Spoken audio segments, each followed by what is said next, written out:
El rock es sin lugar a duda, uno de los géneros más influyentes de la escena musical a nivel mundial, en parte, gracias a la infinidad de vocalistas que han aportado su espectacular talento, convirtiéndose en pieza clave para llevar este grandioso género a otro nivel.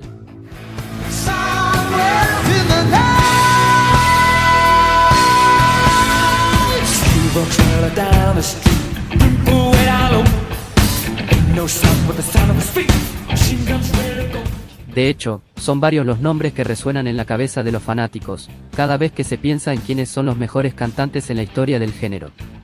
Hoy, nos tomamos un momento para honrar la vida de los más grandes al frente del escenario, los cantantes de rock and roll que elevaron a sus bandas a alturas estratosféricas, e inspiraron a generaciones enteras de vocalistas a seguir los caminos que ellos abrieron.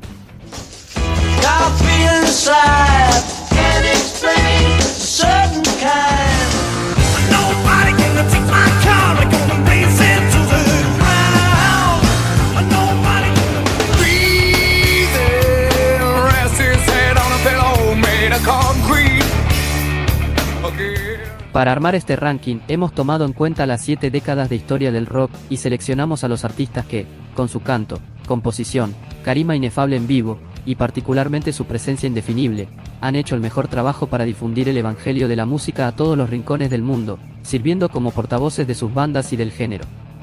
Esperamos que te entretengas a lo largo de este viaje musical, y que tu cantante de rock favorito tenga su respectiva aparición. No olvides dejar tu me gusta y tu suscripción para no perderte del contenido que estaremos sacando cada semana. Muchas gracias.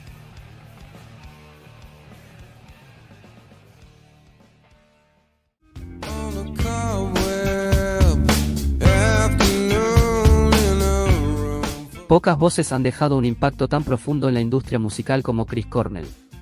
Tanto sus desgarradoras composiciones, como sus alucinantes interpretaciones en vivo, lo posicionaron como un pionero dentro del grunge, así como una de las voces más virtuosas en la historia del rock and roll. La partida de Cornell a sus 52 años, dejó un enorme vacío, pero dadas las circunstancias, parecía el fin de una etapa de dolor y sufrimiento, que el artista cargó durante prácticamente toda su vida, y que, en cada oportunidad, plasmó en sus diversos proyectos con una intensidad única en su tipo.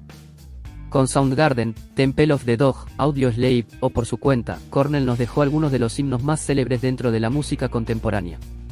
Christopher Boyle, luego conocido como Chris Cornell, nació el 20 de julio de 1964 en Seattle, Estados Unidos.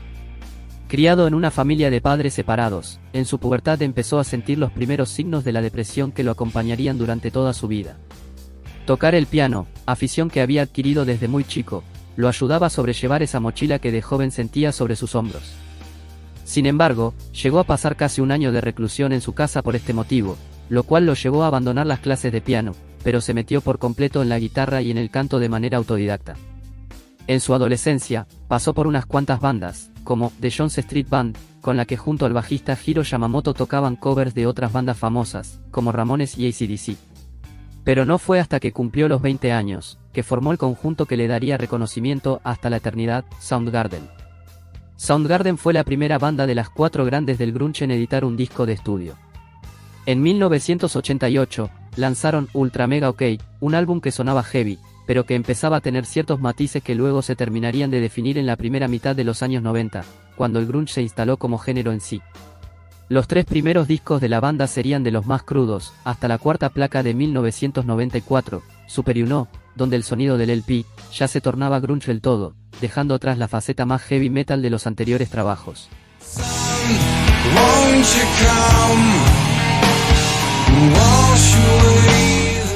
El grupo supo aprovechar el éxito que gozaba en esa época, gracias a que sus vídeos musicales corrían en MTV gran parte del día, y los de Cornell alcanzaron una masividad inusitada.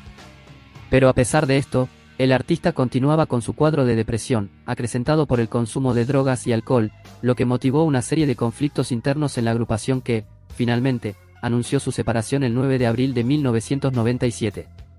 Por fuera de Soundgarden, en 1991 grabó un disco junto a su amigo Eddie Vedder, en el proyecto llamado Temple of the Dog, pero después de la separación del grupo, incursionó en varios proyectos que van desde sus placas en plan solista, hasta la otra gran agrupación que le supo dar reconocimiento en otra etapa de su vida, Audioslave. Con este nuevo proyecto, grabó 3 álbumes que funcionaron muy bien, con unos cuantos hits, y con una química envidiable entre todos los integrantes. La banda se separó en 2007 y tuvo una reunión 10 años después para pronunciarse en contra del por entonces recién electo presidente de Estados Unidos, Donald Trump. Cornell lanzó varios discos solistas, que no terminaron de hacerle demasiada justicia a la calidad vocal y compositiva de las épocas de Soundgarden o Audioslave, pero, de todas maneras, le bastó para girar por el mundo con su gran voz y una guitarra. A pesar de estos dichos, lastimosamente el 18 de mayo de 2017, Chris se quitó la vida en la habitación de un hotel, en plena gira con Soundgarden. Recordado por su capacidad para transmitir emociones profundas a través de su voz, y su enfoque innovador en la composición musical, Chris Cornell superó 1000 batallas en vida, y triunfó en la música con todo lo que emprendió. Sin embargo, no pudo ganar la batalla contra sus propios demonios.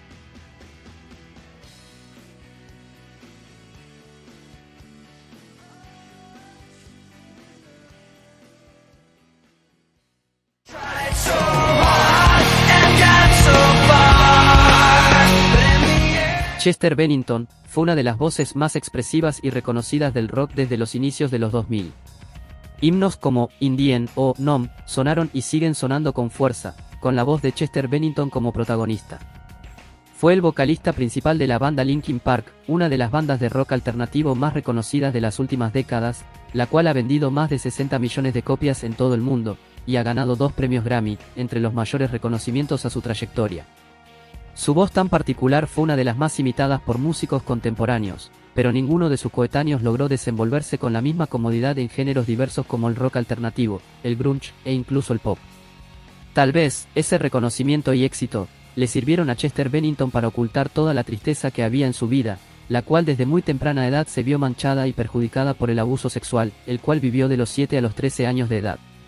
En ese lapso, también le tocó vivir el divorcio de sus padres cuando tenía 11 años, que incluso lo llevó a abusar de las drogas. Además, le hicieron bullying en la escuela, recibiendo golpizas y burlas. Chester Bennington nació el 20 de marzo de 1976 en Arizona, Estados Unidos, por lo que hoy tendría 48 años de edad. Sin embargo, los problemas que vivió de niño y durante la adolescencia, fueron más fuertes que sus ganas de vivir la vida. Sus inicios en el mundo de la música, se remontan de 1993 a 1998, en el que su inspiración eran bandas como The Doors y Led Zeppelin. En ese lapso, formó parte de 2 bandas que no tuvieron éxito significativo. Frustrado y con ganas de dejar de lado la música, conoce a Jeff Blue en 1999, y se fue a Los Ángeles para hacer una audición para una banda llamada Zero, quienes más tarde se convertirían en Linkin Park. Ya con Chester al frente de las vocales, firmaron con el sello musical Warner Bros. Records. Para el año 2000, cuando Chester tenía apenas 24 años, llegó al mercado Hybrid Theory, álbum debut con su banda Linkin Park. El álbum fue un rotundo éxito desde su salida, vendiendo más de 10 millones de copias, y es considerado hasta el día de hoy como uno de los mejores debuts en la historia de la música. El disco destacó gracias a un sonido único, donde ritmos de rap a cargo de Mike Shinoda se conjugaban con la desgarradora voz de Chester, pero, además, con crudas letras que, en retrospectiva, fueron pistas de la profunda depresión en la que el prodigioso vocalista estuvo sumido desde sus primeros años. Linkin Park se convirtió en un fenómeno global con 7 álbumes de estudio, que complacieron tanto a críticos como a fanáticos. Sin embargo, todo este éxito no fue suficiente para que Chester estuviera en paz con sus demonios. Para entender la mente de este artista, es importante transportarse a su infancia, pues desde la edad de 7 años, fue víctima de abuso sexual por parte de un amigo suyo. Chester cayó por miedo y vergüenza, por lo que este abuso continuó hasta que el músico tuvo 13 años. Bennington confesó que fue este lamentable suceso, y las consecuencias en su estado mental, lo que lo llevaron a refugiarse en todo tipo de drogas y alcohol, que fueron parte de su dieta diaria durante muchos años. Como el artista que fue, todo este sufrimiento se trasladó a su música, donde Chester compartía su dolor en las letras de sus canciones. Chester continuaba creciendo artísticamente, tanto con Linkin Park, como en otros proyectos al margen del grupo. Todos a su alrededor vieron un enorme potencial en Chester desde joven, no veían una mente torturada, veían a un chico con muchísimo talento, y con toda la actitud para convertirse en una auténtica estrella de rock. Lamentablemente, el vocalista decidió suicidarse un 20 de julio del 2017, en su casa de Palos Verdes, California. Ese día, el ama de llaves del músico lo encontró muerto en su casa, y poco después su muerte fue declarada suicidio por ahorcamiento. Esto ocurrió tras pasar unas vacaciones con su esposa y su familia en Arizona. Chester Bennington decidió regresar solo a su residencia, alegando que tenía trabajo que hacer. Había recaído nuevamente en las drogas y el alcoholismo, aunado a su tormentoso pasado, pero principalmente, al hecho de que ese día hubiera cumplido 53 años Chris Cornell, quien tenía muy poco tiempo de haberse suicidado, y con quien mantenía una muy estrecha amistad de años. Al parecer, todo esto fue motivo suficiente para decidir quitarse la vida en la plenitud de su carrera, en plena gira con Linkin Park y en el tope del ambiente musical. Chester no dejó ninguna nota que explicara por qué hizo lo que hizo, sin embargo, cuando se indaga en su vida, pero, sobre todo, en su arte, las cartas de suicidio parece que estuvieron siempre ahí, como si Bennington hubiera sido una bomba de tiempo, que solo buscaba el momento perfecto para inmolarse. Quizá, la muerte de Cornell funcionó como un empujón, como aquello que lo incitó a hacer lo que siempre quiso hacer, decir adiós.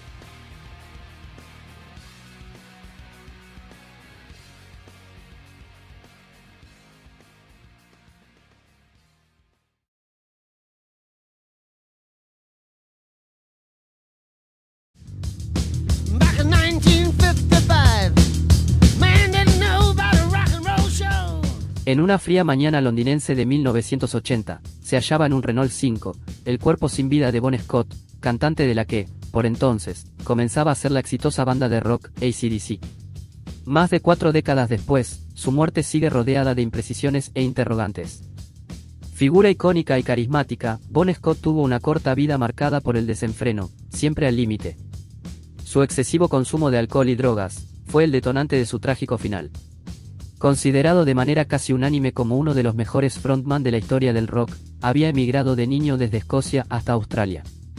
Allí, casi desde su llegada, había ido forjando un carácter rebelde y rocoso, en un entorno rematadamente hostil.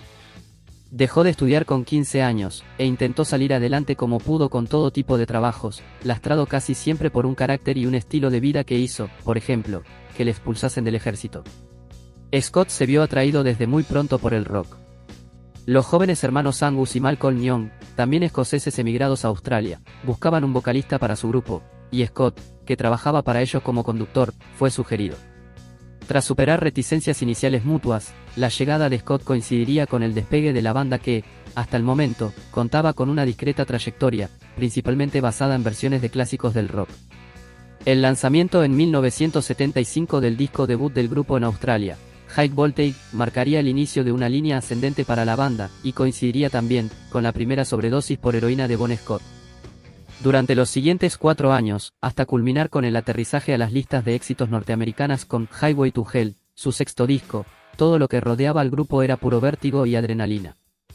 Bon Scott había asegurado en diversas ocasiones su convicción de que no llegaría a los 40 años con vida.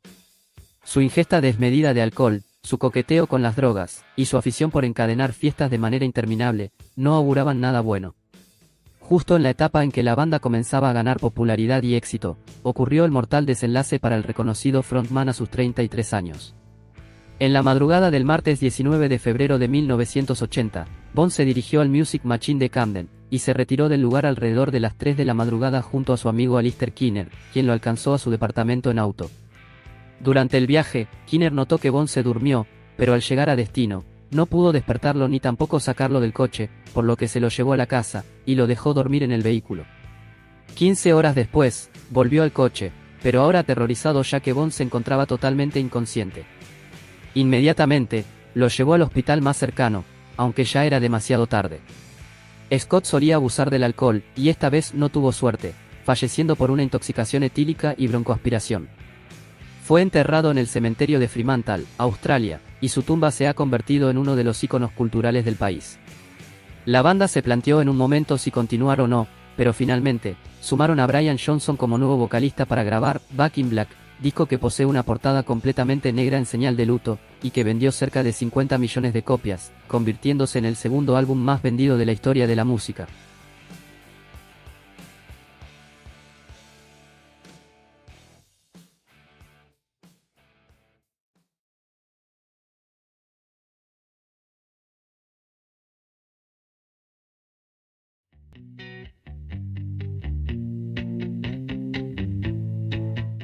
Opositor declarado del sexismo, la agresión sexual, el racismo y la homofobia, su controvertido estilo de vida, su carisma, su increíble talento, y su muerte prematura, lo han convertido en toda una leyenda, y en una de las figuras más influyentes de la historia de la música. Durante toda su vida, libró una lucha contra la depresión, que comenzó a los 9 años con el divorcio de sus padres. También padeció bronquitis, laringitis y dolores de estómago crónicos, sumados a la adicción a las drogas y al alcohol.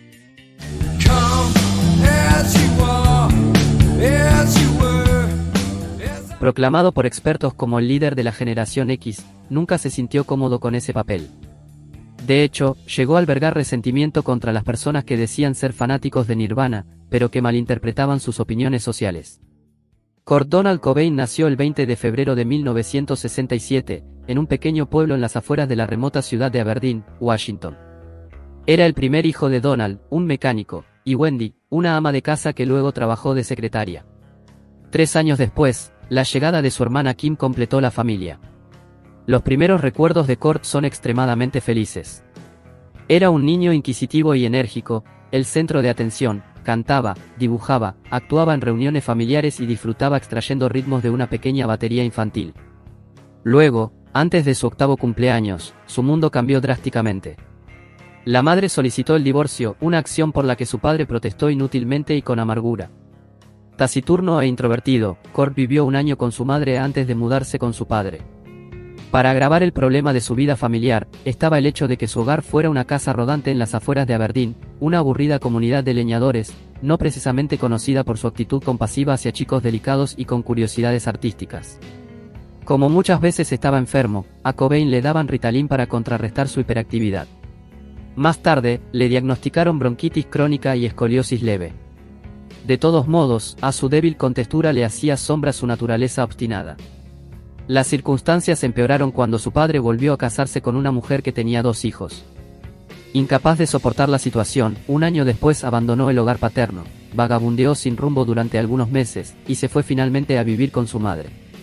Tampoco allí encontró el calor familiar, no podía sufrir al nuevo novio con quien convivía su madre, la cual rodaba entonces por la pendiente del alcoholismo.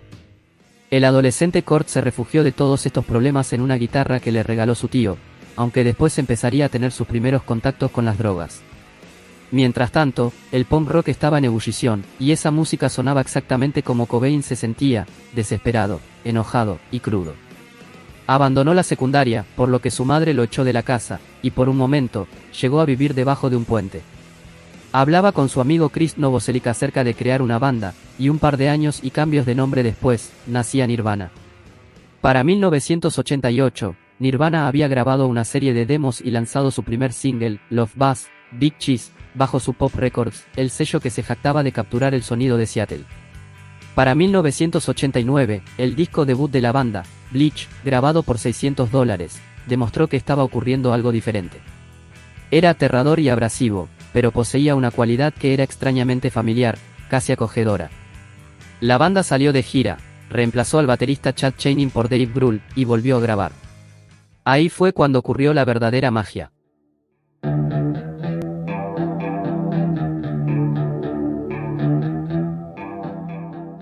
Nevermind fue editado en septiembre de 1991, sin mucho alboroto ni expectativas. El disco logró vender unos 50 millones de copias en todo el mundo, teniendo como resultado la ganancia de unos $550 millones, ocasionando que los integrantes de la banda se volvieran millonarios de la noche a la mañana. Plagada de los conflictos de su compositor, la música presentaba a Kurt Cobain frente al mundo.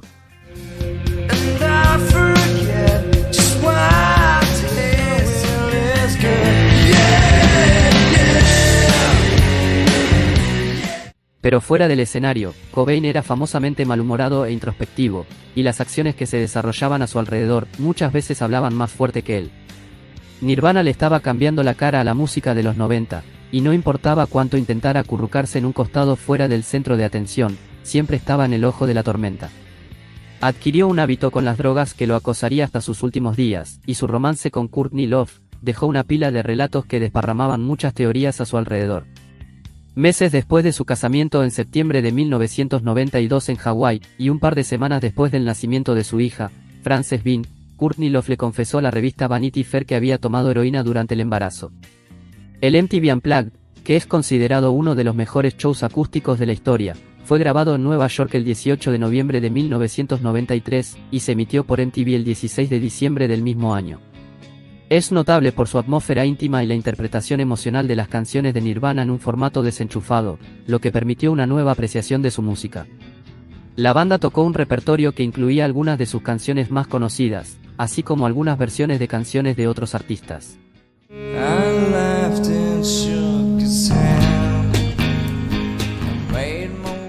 El 4 de marzo de 1994, Cobain ingresó al hospital en estado de coma, después de un fallido intento de suicidio al tomar un cóctel de medicamentos. Este intento de suicidio fue considerado oficialmente como un accidente, pero sus familiares y amigos sabían la verdad. Días después de que se recuperó, Kurt regresó a Seattle. Al estar de vuelta en Seattle, Kurt temía por su vida, y es por eso que compró una escopeta por seguridad. El martes 5 de abril de 1994, se encerró en el invernadero de su casa, escribió una carta de despedida, y se disparó en la cabeza. Fue hallado 3 días después por un electricista que iba a instalar cámaras de seguridad, quien lo confundió con un maniquí, pero al percatarse de que en la oreja del cuerpo había sangre, indagó y confirmó que se trataba de Kurt Cobain. El líder de Nirvana, quien se convirtió en la estrella de rock más grande de los años 90, y por el que millones de jóvenes lloraron hasta el cansancio aquel fatídico día, nunca supo llevar la presión de una vida llena de fama y excesos, los cuales se encargaron de matarlo silenciosamente. Su muerte, que conmocionó al mundo entero, dio lugar a un sinfín de teorías conspirativas, y propició el nacimiento de un mito.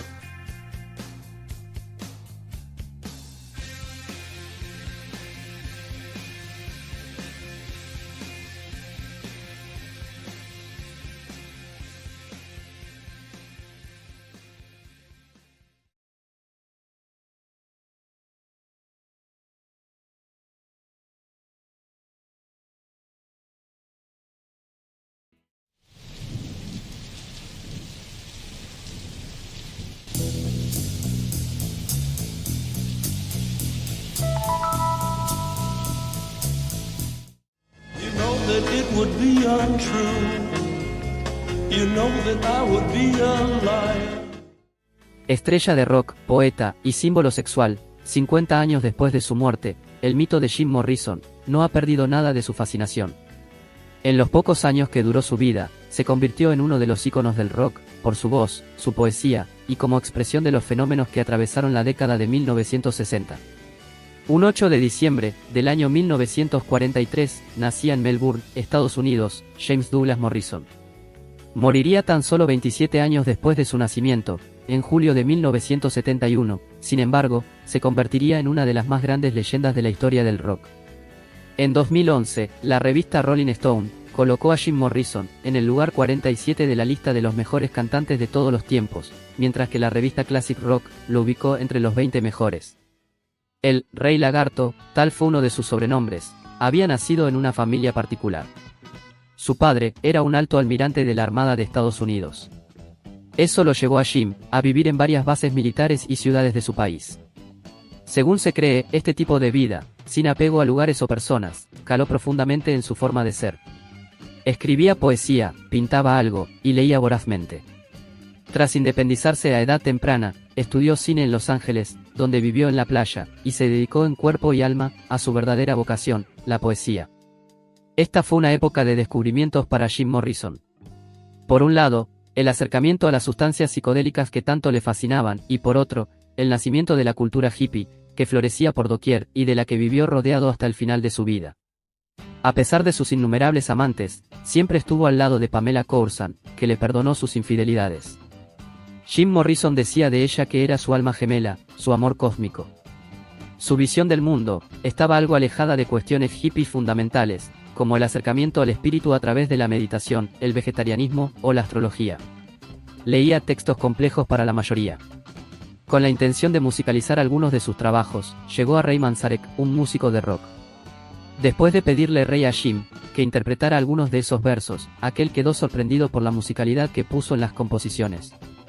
Fue entonces, cuando Manzarek le pidió que se uniera a un nuevo grupo musical que estaba montando, donde Jim aceptó al momento. Así comenzaría la historia de The Doors. Morrison en voz, Ray Manzarek en teclados, Robbie Krieger en guitarra, y John Densmore en la batería. El inicio de la carrera artística de Jim es una historia breve pero intensa. Un pilar de la psicodelia para algunos, un emblema del rock clásico para otros. Lo cierto es que Jim Morrison, en algún punto, Fue algo así como el primer frontman de una banda de rock, con todo lo que eso implicaba en aquel contexto. En el año 1967, se publicó el primer álbum de la banda, con el título The Doors, el cual fue un tremendo éxito, consiguiendo los primeros puestos de todas las listas musicales, entre las que se encontraba Billboard. You know the day destroys the night, night divides the day.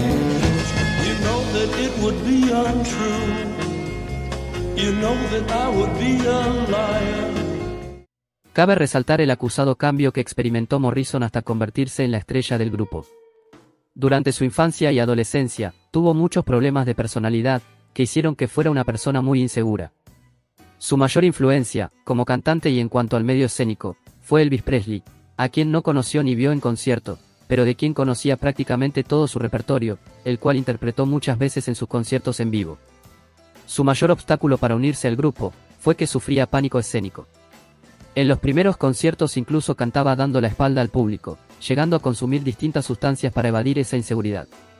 Fue tanto el impacto que tuvieron en él las drogas, que se convirtió en un experto en el tema, interesándose por el chamanismo, dada su estrecha relación con el peyote. Vocalmente, Morrison era un torbellino que gritaba, gemía y se relamía melódicamente. Cuando se le aparecía el poeta, verbalizaba todo aquello que venía de forma espontánea. Su actitud provocadora en escena, perturbando el orden público, hizo que sus conciertos fueran prohibidos en varias ciudades de los Estados Unidos. En una de esas ocasiones, el cantante fue detenido en pleno concierto con acusaciones de exposiciones indecentes, blasfemia, borrachera pública y conducta obscena. En sus últimos 2 años de vida, Jim Morrison redujo su uso de drogas psicodélicas y empezó a beber excesivamente, lo que afectó pronto su rendimiento en el estudio. Jim Morrison, por esos momentos, estaba asqueado de la industria musical y volcó todos sus esfuerzos artísticos en lo que más le gustaba, la literatura. Para continuar su bisoña carrera literaria, se trasladó con su novia Pamela Courson a una de las cunas culturales mundiales, la bella ciudad de París. En este momento, su salud ya estaba muy deteriorada, debido a la vida sedentaria que estaba llevando, y al consumo excesivo de sustancias, tanto legales como ilegales. A menudo, Jim tosía sangre, como en la noche del 2 al 3 de julio. Su novia, como a menudo lo hacía, le preparó un baño, y volvió a dormir. 1 hora más tarde, se despierta, y encuentra a Jim Morrison sin vida en la bañera de su apartamento parisino, a causa de un infarto. Al menos, esa es la versión oficial. Muchos aficionados y biógrafos opinan que Courson se inventó esta historia, ya que ella era adicta a sustancias más peligrosas. Se dice que Morrison consumió con ella y murió de sobredosis, pero como la causa exacta de su muerte no se investigó, se llegó a la conclusión de que el Rey Lagarto falleció de un infarto.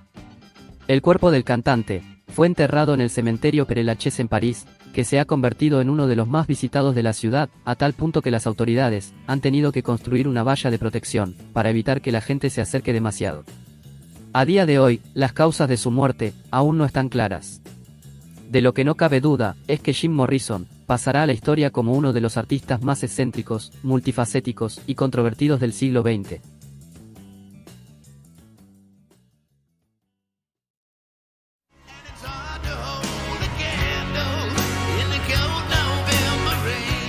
A fines de la década de 1980, las notables habilidades vocales de Axl, y su presencia en vivo, se destacaron del resto, y lo convirtieron en una fuerza dominante en el hard rock.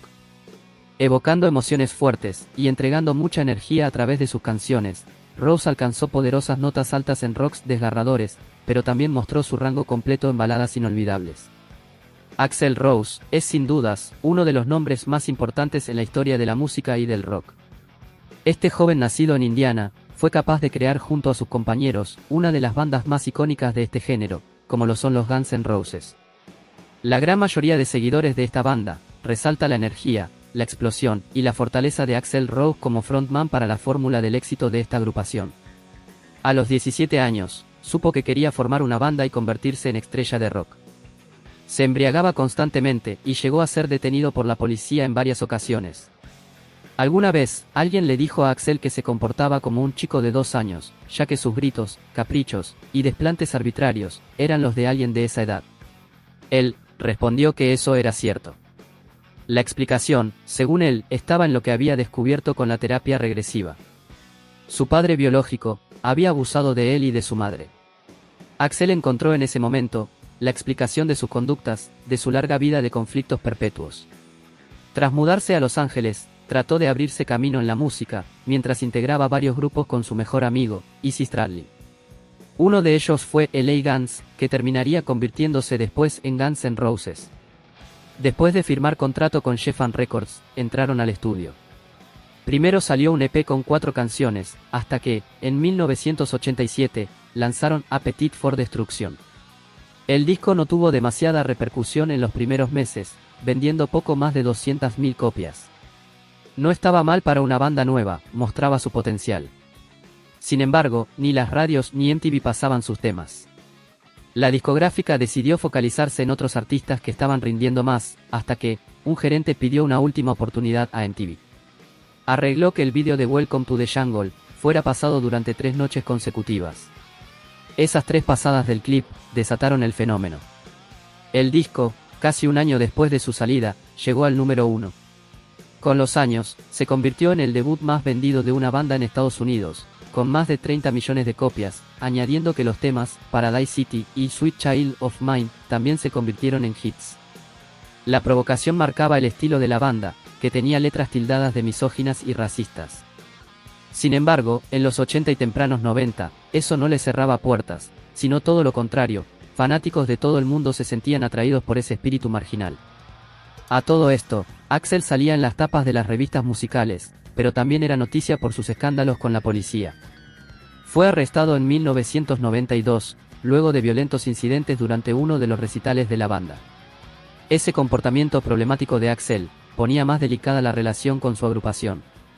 En 1991, después del lanzamiento de los álbumes Use Your Illusion 1 y Use Your Illusion 2, Izzy Stradlin salió de la banda. En los siguientes 2 años, el resto de los miembros también dijeron adiós a la agrupación. Algunas entrevistas muestran que fueron 2 los principales motivos para las partidas. Primero, Axl empezó a atrasarse en los conciertos, y a abusar de las drogas. Además, empezó a tomar decisiones sobre el futuro de la banda, sin consultarlo con sus compañeros. Después de eso, incluso intentó sustituir su antiguo equipo, pero no tuvo éxito. Al final, Axl consiguió comprar el nombre y todos los derechos de la banda, siendo el actual propietario de las canciones. Actualmente, vive recluido en su mansión de Malibú. Desde allí, opina por las redes sociales, y planea nuevas grabaciones y algún regreso a los escenarios, convertido en una leyenda del rock, en un representante del pasado, de un tiempo que parece cercano, pero que ya no volverá.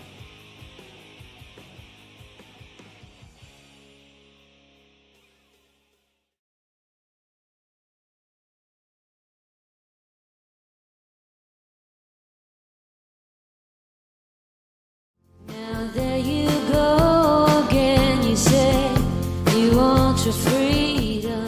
La única mujer de este ranking, no podía ser otra. Mucho se ha dicho sobre la vibra mágica de Stevie Nicks en las últimas 5 décadas, y realmente hay algo encantador en la líder de Fleetwood Mac. Ya sea en el escenario, o en una sala llena de algunos de los músicos más talentosos de una generación, Nicks no pudo evitar sobresalir con sus capas flotantes, y una voz que presentaba suficiente valor para lijar los exteriores más ásperos. Las canciones que Nicks contribuyó al grupo, no solo están entre las mejores de la banda, sino también son elementos básicos de la cultura pop más perdurables de los años 70 y 80, con una capacidad para aprovechar las grietas más profundas de su propia alma, para hipnotizar y obsesionar a los oyentes, de una manera que ningún otro cantante podría esperar igualar. Con 140 millones de discos vendidos, 40 sencillos en las listas de éxitos, e incontables Grammys, Stevie Nicks es la única mujer que ha conseguido entrar 2 veces en el Rock and Roll Hall of Fame. Nacida en Phoenix, Arizona, bajo el nombre de Stephanie Lynn Nicks, un 26 de mayo de 1948, se enamoró tempranamente del repertorio folk americano, y se lanzó al mundo de la música. A finales de los 60, rebautizada como Stevie, se mudó a San Francisco con un sueño. La ciudad tuvo el privilegio de ver nacer una de las parejas más épicas del mundo de la música.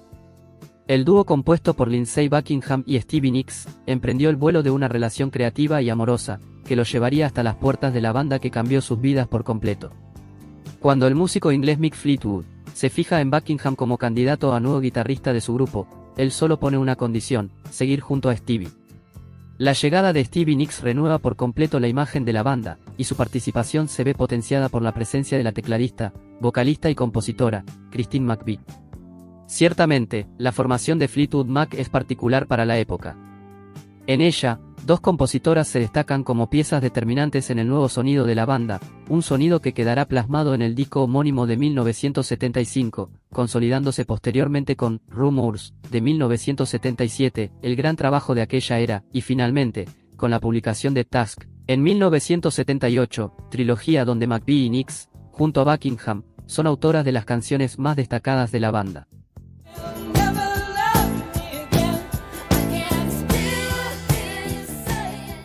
En las grabaciones del segundo álbum del grupo, Rumours, Stevie se sometió a un aborto, ya que, en sus propias palabras, si no me sometía a un aborto, estoy absolutamente segura de que no habría habido Fleetwood Mac. Álbum tras álbum, Nicks destacó como vocalista y compositora, convirtiéndose en un ícono para las generaciones venideras de músicos y audiencias. Entrando en la década de los 80, el fenómeno Fleetwood Mac se empieza a debilitar por conflictos internos, tanto por los excesos y las adicciones del grupo, como por la sonada ruptura de Stevie y Buckingham. A pesar de todo, Nicks, a quien no le faltó energía, decidió que no era momento de parar y lanzó su disco debut, Belladonna. Encontró un hueco en la industria musical de los 70 y 80, introduciendo el imaginario femenino en el crudo y masculino mundo del rock y poniendo en primera fila el universo emocional y lírico de sus composiciones. Ser la única mujer ingresada 2 veces al Salón de la Fama del Rock and Roll es desde luego una de las razones de su leyenda. Primero lo hizo con Fleetwood Mac, en 1998, y luego por su trayectoria solista, en 2019, recordándonos un histórico y vigente golpe de feminismo en el mundo de la música.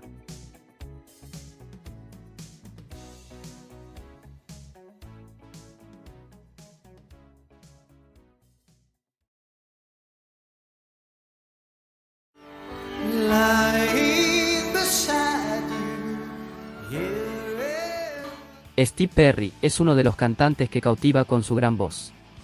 Una voz que lo llevó al éxito, y que recordamos cuando era el vocalista del mejor grupo de rock melódico de todos los tiempos, Journey, comúnmente desacreditados por los aficionados más serios a la música. Los rockeros de Journey fueron uno de los tantos fenómenos comerciales de finales de los 70 e inicio de los 80, cuando vendieron más de 50 millones de copias en todo el mundo. Steve Perry nació en 1949 en la localidad de Fresno, California, y desde joven se interesó por la música. A los 25 años, ya era el vocalista de una banda llamada Alien Project, pero, tras el fallecimiento en un accidente automovilístico del bajista del grupo, desconsolado por la tragedia, Perry decidió abandonar su carrera musical y trabajar en una granja de pavos, y en el negocio en la construcción que tenía su padrastro. Sin embargo, el alejamiento de la música para Steve Perry sería momentáneo. Por recomendación de su madre, Perry contestaría a una llamada de Walter Herbert, manager de una banda de San Francisco de música rock progresiva, llamada Journey. Herbert, tras escuchar un demo de una canción cantada por Perry, impresionado por su cálida y poderosa voz de contratenor, decidió contratarlo para que reemplazara al antiguo cantante de su grupo, pues deseaba que Journey dejara atrás su sonido progresivo y de jazz, y adoptara un sonido más melódico y popular, similar al de bandas como Boston y Chicago. El primer disco del grupo, Infinity, lanzado en 1978, incluía Lights, una canción compuesta por el mismo Steve, comenzó a sonar progresivamente en las radios americanas, y que se transformaría con el correr del tiempo, en el primer gran clásico del grupo. Después del lanzamiento de los discos, Evolution, de 1979, y Departure, de 1980, Steve Perry y Journey lanzarían al mercado en 1981, Escape, el álbum que los consagraría internacionalmente, y que alcanzaría el número 1 en las listas de álbumes del Billboard, gracias al impacto radial de los singles, Open Arms, y Don't Stop Believing, un sencillo que se transformaría en el gran hit de la banda, y que permanecería 6 semanas en el número 2 del Billboard Hot 100. Don't stop believing. Hold on to that feeling. Journey lanzaría en 1983, Frontiers, y, tras la gira de promoción de ese disco, Perry lanzaría Street Talk, su primer álbum como solista. Street Talk se convertiría en un gran éxito mundial, obteniendo un doble disco de platino, gracias a sus 2 millones de copias vendidas. En 1985, Steve Perry aparecería en la megabanda USA for Africa, grabando junto con otras rutilantes estrellas de la música estadounidense, como Michael Jackson, Ray Charles, Bob Dylan y Bruce Springsteen. En ese momento, Perry se había convertido en una de las voces más populares de la música norteamericana. A partir de allí, para desconcierto de sus millones de fans repartidos en todo el mundo, Perry se sumergió en un prolongado ostracismo musical, que duraría 24 años. Steve Perry lanzaría finalmente en octubre del 2018, Traces, su tercer álbum en solitario, en su esperado regreso a la música, y para gran deleite de sus millones de fans, que debieron esperar casi 2 décadas y media, para verlo de nuevo tras un micrófono.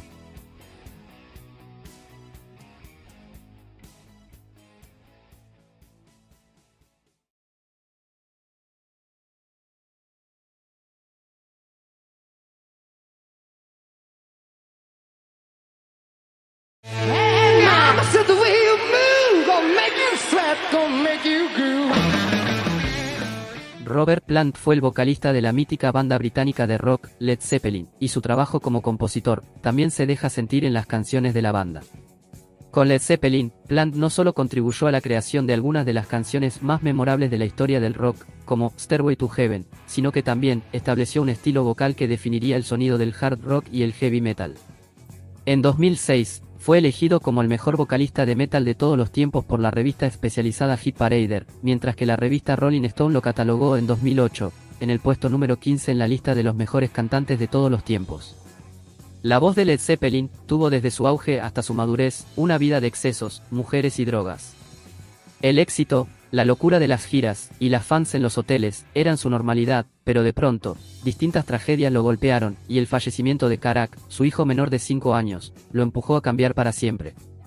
Antes de llegar a Led Zeppelin, pasaron muchas cosas en la vida de Robert Plant.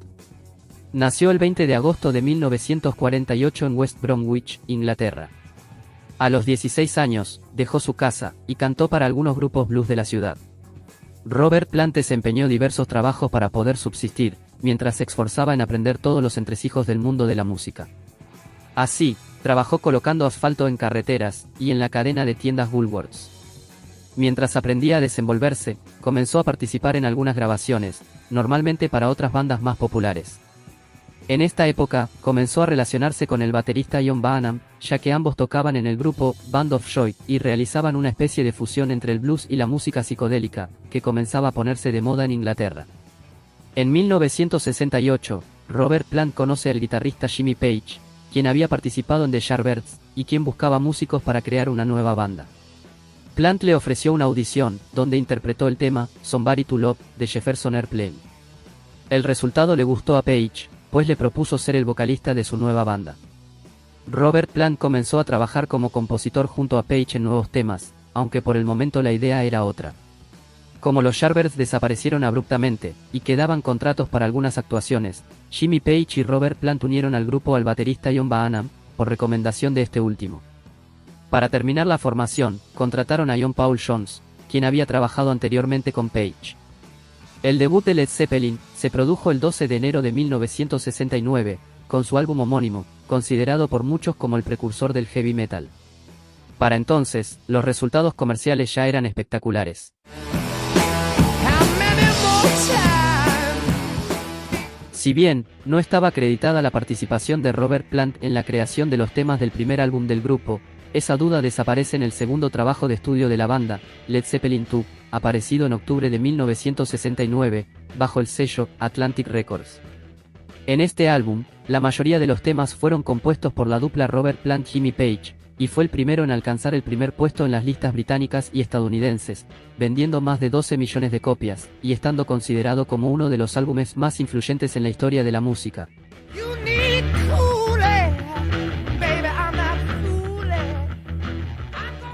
Robert Plant aportaba a las letras de Led Zeppelin un toque esotérico y místico, con alusiones a la mitología y a la literatura.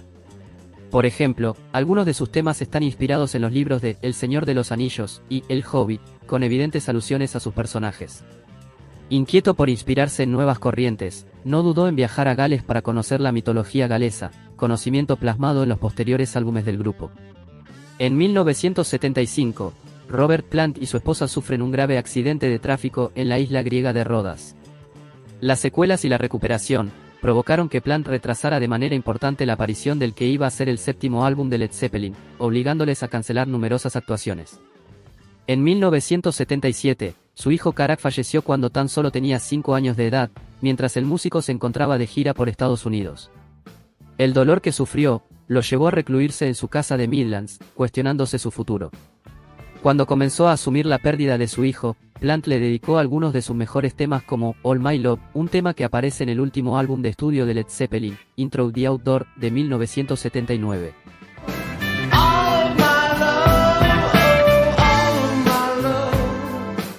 En diciembre de 1980, Led Zeppelin se disuelve tras la muerte del baterista de la banda, John Bonham, tras una noche loca de alcohol en casa de Jimmy Page. El resto de la banda no pudo soportar la ausencia de su compañero durante tantos años, y decidieron seguir caminos separados.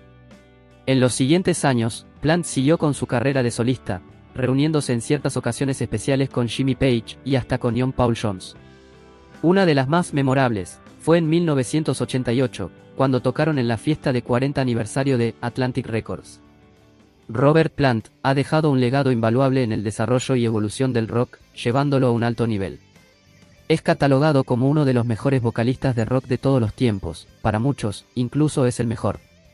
Por la magia de su voz, sus letras y composiciones que han llegado a millones de corazones en todo el mundo, Robert Plant, sin duda alguna, merece estar en lo más alto de este ranking.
Set in your eyes, see the thorn twist in your side. I got love when it was a gas. Sometimes I go to class. I don't believe that anybody feels the way I do about you now. I rose out of my seat, I just had to dance. Started moving my feet. Guns for hire. Even if we're just dancing in the dark.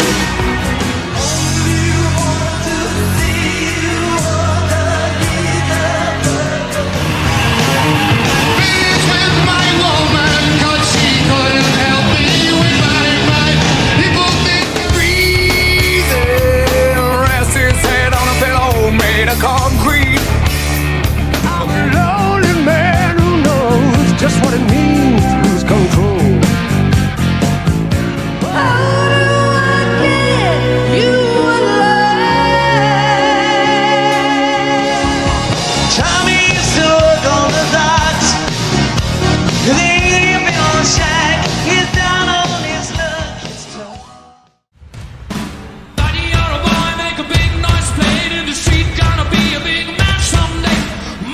Freddie Mercury fue un cantante y compositor británico, que alcanzó la fama mundial por ser el vocalista principal y pianista de la banda de rock Queen. La energía y espectacularidad de las puestas de escena en los conciertos en directo, y una acertada renovación del género, mediante la asimilación al rock de variadas tendencias, desde las jazzísticas hasta las sinfónicas, explican el merecido y arrollador triunfo del grupo, sin descontar, por supuesto, la extraordinaria intuición y creatividad musical de su líder, Freddie Mercury, quien desarrolló paralelamente una aplaudida trayectoria en solitario. Ni su verdadero nombre fue Freddie Mercury, ni llegó al mundo en el Reino Unido, el país que le vio triunfar. Se llamaba Farrokh Bulsara, y nació el 5 de septiembre de 1946, en la isla de Zanzíbar, situada en la costa este de África, y famosa por su producción de especias. Este genio ha sido y continúa siendo uno de los artistas más influyentes de la historia musical del siglo XX, y uno de los mayores íconos del colectivo homosexual. de origen iraní y de religión zoroastriana. Con motivo del trabajo de su padre en la Secretaría de Estado para las Colonias, a los 7 años le enviaron a Bombay, India, para que estudiase en un internado al estilo británico, en el que pronto sus profesores descubrieron su talento musical, sugiriendo a sus padres que comenzase a impartir clases de música, en concreto de piano. A los 17 años, Freddie se mudó a Inglaterra, donde conoce a Brian May y Roger Taylor. En 1970, estos mismos le propusieron a Freddie incorporarse a su banda, llamada Smile en ese momento. Freddie insistió en renombrar a la banda, y suya fue la idea de bautizarla como Queen. Al mismo tiempo, cambió su apellido artístico, y se convirtió desde ese momento en Freddie Mercury. Tras las innovaciones, el trío probó con varios bajistas, hasta que, en 1971, se incorporó a la formación un personaje tranquilo y sosegado, John Deacon. El grupo iniciaba su primera gira de conciertos por el condado de Cornualles. Durante esta etapa, la formación de Freddie en diseño gráfico le sirvió también para crear el logotipo del grupo. Es también en esta época, en la que conoce a Mary Austin, su pareja más importante, y su mejor amiga. El grupo lanzó su primer álbum homónimo en 1973, y pronto se convirtió en una de las bandas más importantes de la música rock. Queen II y Cherry Heart Attack, ambos de 1974, precedieron al gran éxito del grupo, A Night at the Opera, de 1975, un disco que muestra la pasión de Freddie por este género musical, y del que forman parte también la obra maestra Bohemian Rhapsody, que destaca por su duración inusual de 6 minutos, y la hermosa canción Love of My Life, dedicada a su pareja y amiga Mary Austin.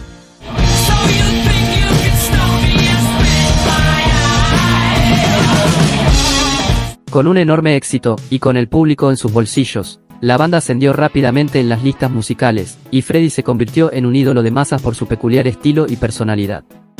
A pesar de que en la vida real afirmaba ser tímido, según sus propias declaraciones, cuando estoy en el escenario soy muy extrovertido, pero por dentro soy completamente diferente.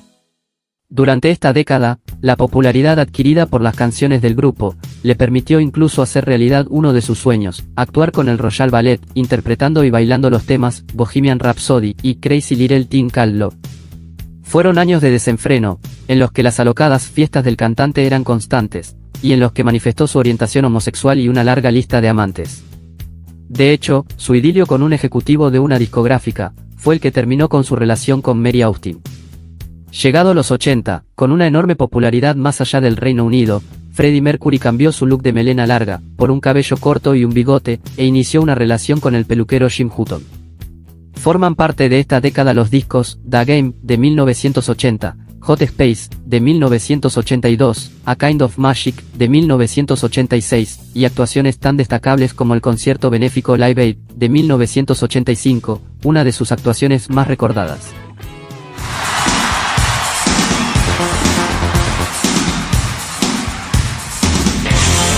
Durante esta década, los miembros de la banda también experimentaron en solitario. En el caso de Freddie, lanzó 2 álbumes solistas, Mr. Bad Gay, en 1985, y Barcelona, en 1988, junto a la cantante de ópera Montserrat Caballé. Llegado los años 90, y en medio de un tremendo éxito, sus excesos empezaron a pasarle factura, y el SIDA que había contraído en el año 1986, y que había negado rotundamente padecer, marcó los últimos años de su carrera. Llegó un momento, en el que su deterioro físico y la disminución de giras y conciertos, comenzaron a levantar sospechas, así que acabó confesándolo públicamente en una rueda de prensa, el 24 de noviembre de 1991. Un día después, el icónico artista fallecía víctima de una neumonía complicada a causa del SIDA. Había vivido sus últimos años recluido junto a su pareja, Jim Hutton, pero a pesar de ello, legó la mayor parte de su fortuna y derechos de sus letras a su fiel amiga Mary Austin. La muerte de Freddie Mercury conmocionó al panorama musical, sucediéndose conciertos tributo como el celebrado en el Wembley Arena de Londres, en el que participaron artistas como Elton John, Metallica, George Michael o David Bowie.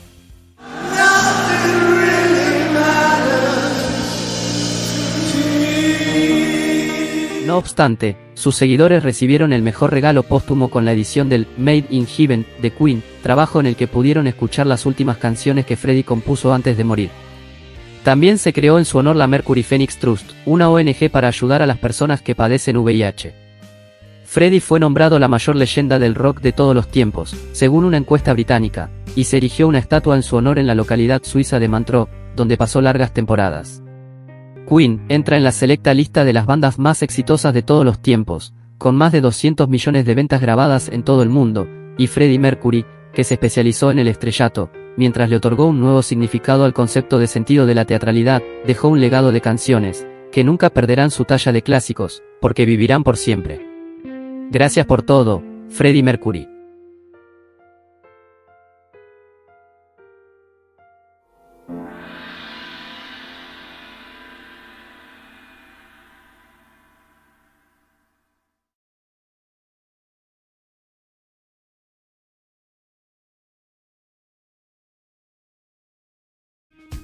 On a cobweb afternoon in a room full of Salty, how I can't.